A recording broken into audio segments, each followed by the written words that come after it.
ভাই, আজকে রমজান মাসের তৃতীয় রোজা, চল নামাজ পড়ে আসি। এই, তুই এত জ্ঞান দেশ কেন? আমরা নামাজ পড়বো না? তুই যাইয়া পড়।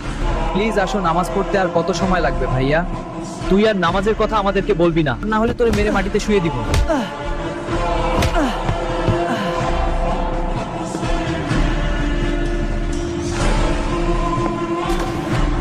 Allahu Akbar, Allahu Akbar. أشهد أن لا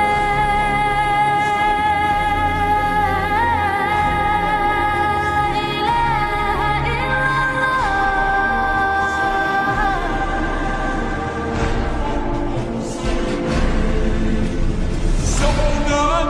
سأنادي ما بين الناس بجهاد ভাই,